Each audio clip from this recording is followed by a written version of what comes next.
Right beside the equator is an island that is the commercial heart of a very important part of the world. New Zealand has for a long time contributed to the maintenance of security in this area, but this watchdog role is now becoming less necessary. Singapore is emerging as a stable, successful republic, and the gates of trade are opening wide to all comers.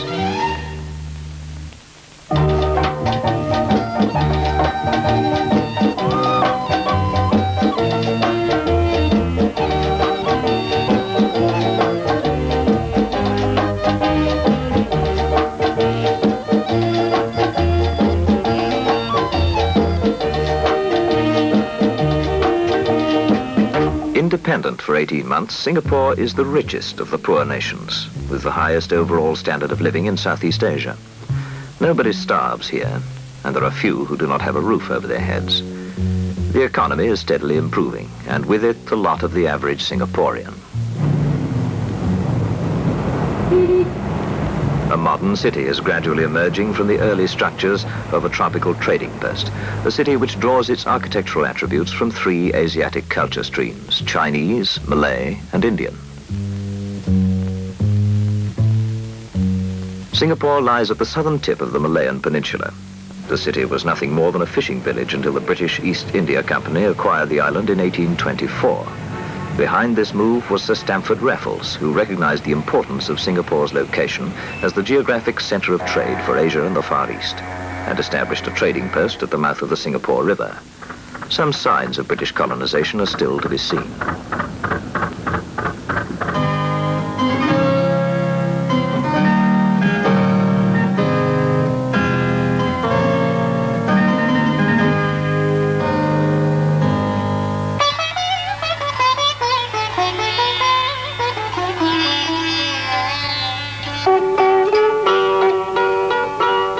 Singapore is a member of the Commonwealth and has a population of nearly 2 million people living on an area the same size as Lake Taupo.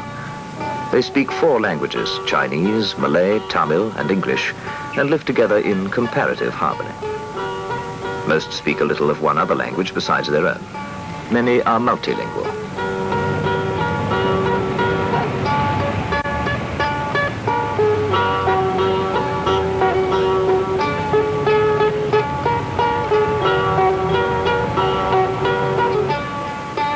After 2 years as a member of the Federation of Malaysia, Singapore has opted for independence. Apparent everywhere is a national will to succeed. Here, politics have a ring of sincerity to them. The government is an energetic one, with an enthusiasm and dedication to social advancement that has few equals.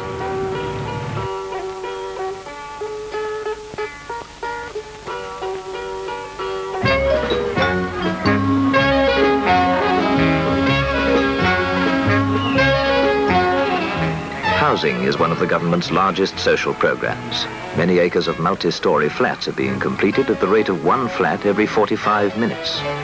But as its population grows, Singapore can no longer rely on its income as a nation of traders. To create employment, heavy and light industry is being introduced, industry to which New Zealand can contribute raw materials.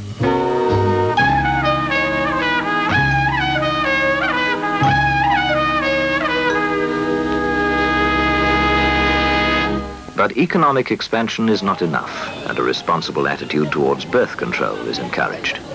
Singapore's area is limited, and its capacity for providing space for people to live and work in must not be overreached.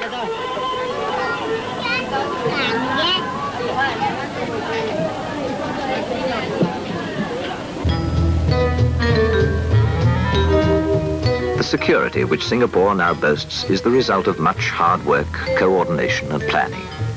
New Zealand's involvement here has been consistent and must correspondingly expand as Singapore does.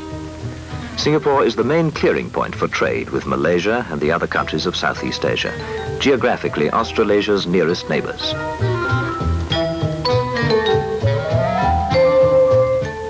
This is one of the busiest ports in the world, with ships of every maritime nation dropping anchor regularly.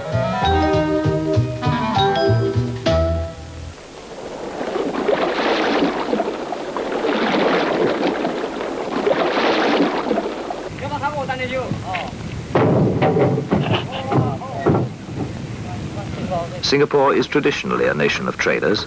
Most came as migrants from China and India in Raffles' time, and their descendants, particularly the Chinese, have stayed to become the barons of commerce who have built Singapore's economy.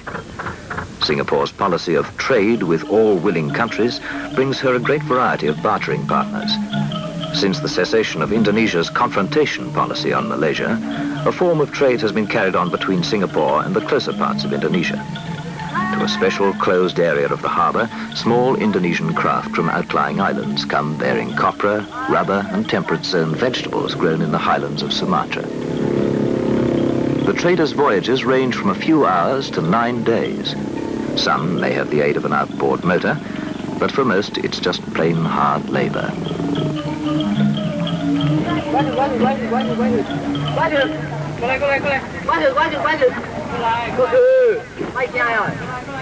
Some new clothes, perhaps a transistor radio, and then a few hours rest before night and the journey home.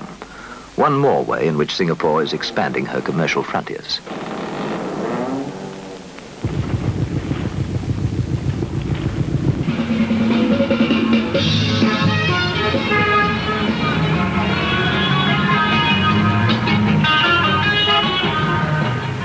In Singapore, life is buying and selling. Trade is internal as well as external. At such times as the weekly Chinese market, Singaporeans will stock up on everything from food to fashions, inks to incense.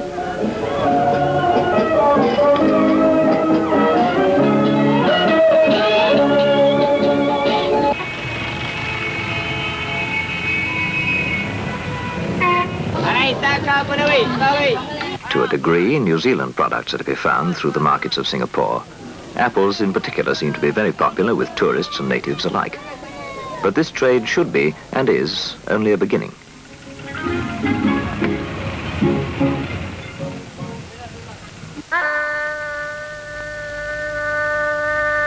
The economic emancipation, with the rising standards of living of Singapore and the countries around her, is generating a tremendous consumer market to which New Zealand must turn for the continued stability of her own international trade.